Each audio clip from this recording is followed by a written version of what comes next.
My dear friends, it's a joy for me to see you this morning. ನನ್ನ ಪ್ರಿಯ ಸ್ನೇಹಿತರೆ, ಈ ಮುಂಜಾನೆ ನಿಮ್ಮೆಲ್ಲರನ್ನೂ ನೋಡುವುದು ಸಂತೋಷ. Today we're meditating on the promise which is in 1 Samuel 2:9.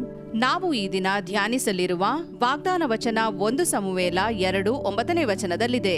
He will guard the feet ಹೆಜ್ಜೆಗಳನ್ನು ಕಾಯುವನು. of his faithful servant. ಹೌದು, ತನ್ನ ಭಕ್ತರ ಹೆಜ್ಜೆಗಳನ್ನು ಕಾಯುವನು.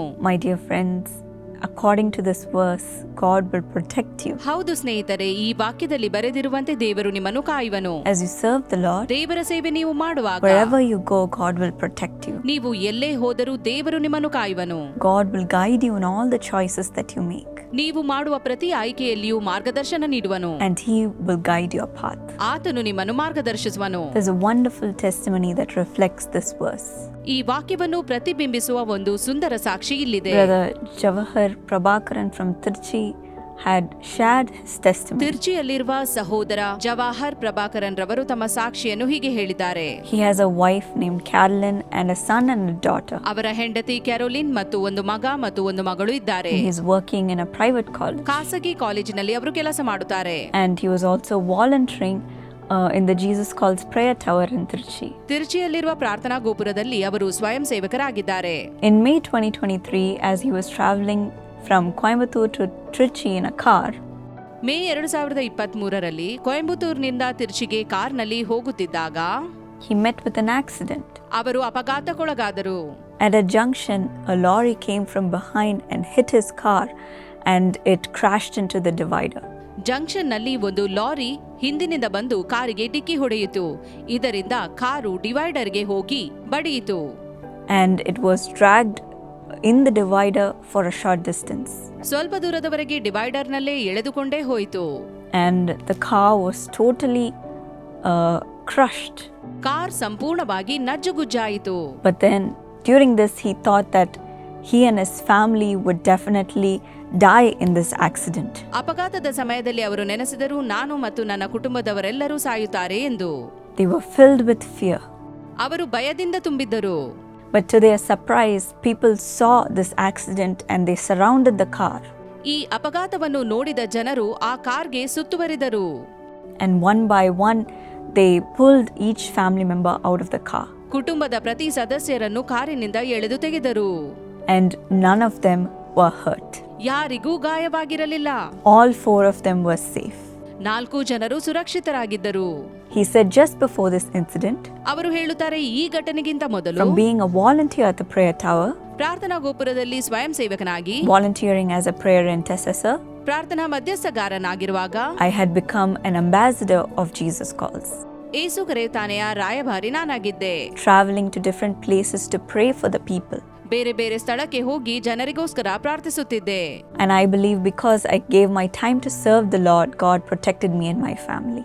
ನಾನು ನಂಬುತ್ತೇನೆ, ನಾನು ನನ್ನ ಸಮಯವನ್ನು ದೇವರ ಸೇವೆಗಾಗಿ ನೀಡಿದ್ದರಿಂದ ಆತನು ನನ್ನನ್ನು ಮತ್ತು ನನ್ನ ಕುಟುಂಬವನ್ನು ಸುರಕ್ಷಿತವಾಗಿರಿಸಿದನು. And not only did he protect my family, ನನ್ನ ಕುಟುಂಬವನ್ನು ಸಂರಕ್ಷಿಸಿದ್ದು ಮಾತ್ರವಲ್ಲದೆ God gave us a brand new car. ನಮಗೆ ಹೊಸ ಕಾರನ್ನು ನೀಡಿದನು.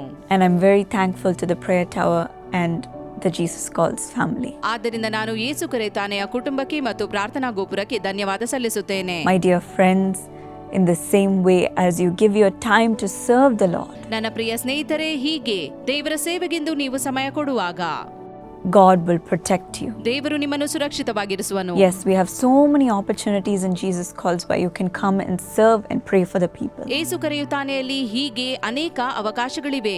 ನೀವು ಬಂದು ಸೇವೆ ಮಾಡಬಹುದು, ಇತರರಿಗಾಗಿ ಪ್ರಾರ್ಥಿಸಬಹುದು. You can come to the prayer tower and you can pray for the people. ಪ್ರಾರ್ಥನಾ ಗೋಪುರಕ್ಕೆ ಬಂದು ಜನರಿಗೋಸ್ಕರ ಪ್ರಾರ್ಥಿಸಬಹುದು. You can pray for the people through the telephone prayer tower. ದೂರವಾಣಿ ಪ್ರಾರ್ಥನಾ ಸೇವೆಯ ಮೂಲಕ ಪ್ರಾರ್ಥಿಸಬಹುದು. Not only from the prayer tower, ಪ್ರಾರ್ಥನಾ ಗೋಪುರದಿಂದ ಮಾತ್ರವೇ ಅಲ್ಲ, but you can even do it from your home. ಮನೆಯಿಂದ ಕೂಡ ಇದನ್ನು ಮಾಡಬಹುದು.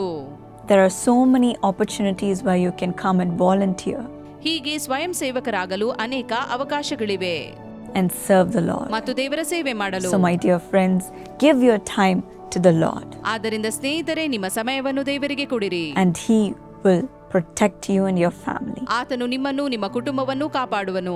As he guards the feet of his servants, ಆತನು ತನ್ನ ಭಕ್ತರ ಹೆಜ್ಜೆಗಳನ್ನು ಕಾಯುವಂತೆ you will be protected. ನೀವು ಕಾಪಾಡಲ್ಪಡುವಿರಿ.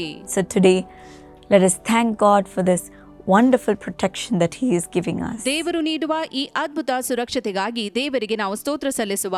Lord, today I pray that you will protect the feet of the righteous, Lord. ದೇವರೇ ನೀತಿವಂತರ ಹೆಜ್ಜೆಯನ್ನು ಕಾಯುವುದಕ್ಕೋಸ್ಕರ ಸ್ತೋತ್ರ. All those who are serving you, ನಿನ್ನ ಸೇವೆ ಮಾಡುವ ಎಲ್ಲರನ್ನು I pray that you will protect them, Lord. ಅವರನ್ನು ಕಾಪಾಡು ಎಂದು ಬೇಡುತ್ತೇನೆ. Let no harm touch them. ಯಾವ ಹಾನಿಯೂ ಸಂಭವಿಸದಿರಲಿ. Wherever they go, let them be protected and guarded by your wings. ನಿನ್ನ ರೆಕ್ಕೆಯು ಅವರನ್ನು ಕಾಯಲಿ, ಅದರಲ್ಲಿ ಅವರು ಸುರಕ್ಷಿತರಾಗಿರಲಿ. If they are traveling, I pray that you will guard them. ಅವರು ಪ್ರಯಾಣಿಸುತ್ತಾ ಇರುವುದಾದರೆ ಅವರನ್ನು ಕಾಯು ಎಂಬುದಾಗಿ ನಿನ್ನಲ್ಲಿ ಬೇಡುತ್ತೇನೆ. Take them safely to their destination. ಮುಟ್ಟಬೇಕಾದ ಸ್ಥಳವನ್ನು ಸುರಕ್ಷಿತವಾಗಿ ಮುಟ್ಟುವಂತೆ. Lord, as they are traveling to their work, to their school, to their college, I pray that you will guide their path and protect their steps. ಅವರು ತಮ್ಮ ಕೆಲಸಕ್ಕೆ, ಕಾಲೇಜಿಗೆ, ಸ್ಕೂಲ್ಗೆ ಹೋಗುವಾಗ ದೇವರೇ ನೀನು ಅವರನ್ನು ಮಾರ್ಗದರ್ಶಿಸು, ಹೆಜ್ಜೆಗಳನ್ನು ಕಾಯು ಎಂದು ಬಿಡುತ್ತೇನೆ.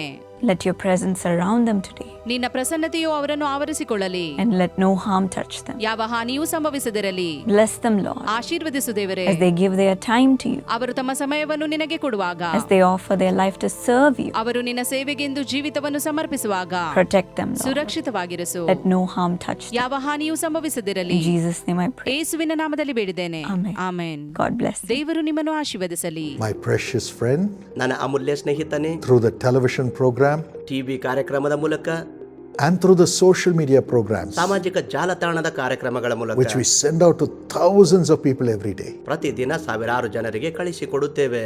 God's power flows into the people. ಜನರಲ್ಲಿ ದೇವರ ಶಕ್ತಿ ಹೊರಡುತ್ತದೆ. Miracles happen. ಅದ್ಭುತಗಳು ನಡೆಯುತ್ತವೆ. Tears are wiped away. ಕಣ್ಣೀರು ಒರೆಸಲ್ಪಡುತ್ತದೆ. Lives are built. ಜೀವಿತಗಳು ಕಟ್ಟಲ್ಪಡುತ್ತಿವೆ. We are looking for sponsors for every program that comes through social media every day. ಪ್ರತಿದಿನ ಸಾಮಾಜಿಕ ಜಾಲತಾಣದಲ್ಲಿ ಬರುವ ಪ್ರತಿ ಕಾರ್ಯಕ್ರಮಗಳಿಗೆ ದೇಣಿಗೆದಾರರು ನೋಡುತ್ತಿದ್ದೇವೆ. And as your co-sponsor or sponsor, we'll have your names there and your prayer requests, and I'll be personally praying for you. ಸಹ ದೇಣಿಗೆದಾರರಾಗಿ ಅಥವಾ ಪೂರ್ಣ ದೇಣಿಗೆದಾರರಾಗಿ ನೀವು ಕೊಡುವಾಗ ನಿಮಗಾಗಿ ವೈಯಕ್ತಿಕವಾಗಿ ನಾನು ಪ್ರಾರ್ಥಿಸುತ್ತೇನೆ. Millions who watch will also pray for you. ನೋಡುವ ಲಕ್ಷಾಂತರ ಜನರು ಕೂಡ ನಿಮಗಾಗಿ ಪ್ರಾರ್ಥಿಸುತ್ತಾರೆ. God will bless you. ದೇವರು ನಿಮ್ಮನ್ನು ಆಶೀರ್ವದಿಸುತ್ತಾರೆ. We'll send you a copy also. ನಿಮಗೊಂದು ಪ್ರತಿ ಕೊಡುತ್ತೇವೆ. So please call this number. ಈ ಸಂಖ್ಯೆಗೆ ಕರೆ ಮಾಡಿರಿ. When you have the birthday, ನಿಮ್ಮ ಹುಟ್ಟು ಹಬ್ಬ ಇರುವಾಗ, your birthday or your loved one's birthday, ನಿಮ್ಮ ಅಥವಾ ನಿಮ್ಮ ಪ್ರೀತಿ ಪಾತ್ರರಾದವರ wedding anniversary, ವಿವಾಹ ವಾರ್ಷಿಕೋತ್ಸವ, or the loss of a loved one, a memorial day, ಅಥವಾ ಪ್ರೀತಿ ಪಾತ್ರರಾದವರ ಜ್ಞಾಪಕಾರ್ಥಕ ಕೂಟ, or a Thanksgiving offering, ಅಥವಾ ಕೃತಜ್ಞತಾ ಕಾಣಿಕೆ, or giving 1 month's salary as the first month's salary when you get a job, ನಿಮಗೆ ಉದ್ಯೋಗ ಸಿಗುವಾಗ ಮೊದಲ ತಿಂಗಳ ಒಂದು ಸಂಬಳ, you can honor God. ನೀವು ದೇವರಿಗೆ ಸನ್ಮಾನಿಸಬಹುದು. All your donations are going for the service of the people in the name of Jesus. ಯೇಸುವಿನ ನಾಮದಲ್ಲಿ ನಿಮ್ಮ ಎಲ್ಲ ದೇಣಿಗೆ ಜನರ ಸೇವೆಗಾಗಿ ಹೋಗುತ್ತಿವೆ. Here's how you can support. ಈ ರೀತಿಯಾಗಿ ನೀವು ಸಹಾಯ ಮಾಡಬಹುದು. ಲಕ್ಷಾಂತರ ಜನರನ್ನು ಸ್ಪರ್ಶಿಸುವ ಈ ದೂರದರ್ಶನ ಕಾರ್ಯಕ್ರಮಕ್ಕೆ ನಿಮ್ಮ ಮಾದರಿ ಕಾಣಿಕೆಗಳ ಮೂಲಕ ನೀವು ಬೆಂಬಲ ನೀಡಬಹುದು. ಇದಕ್ಕಾಗಿ www.jesuscalls.org ವೆಬ್ಸೈಟ್ ಮೂಲಕ ಅಥವಾ ನಿಮ್ಮ ಹತ್ತಿರ ಇರುವ ಯೇಸು ಕರೆಯುತ್ತಾನೆ ಪ್ರಾರ್ಥನಾ ಗೋಪುರಕ್ಕೆ ವೈಯಕ್ತಿಕವಾಗಿ ಹೋಗಿ ಅಲ್ಲಿ ಸಹ ನೀವು ಸಹಾಯ ಮಾಡಬಹುದು.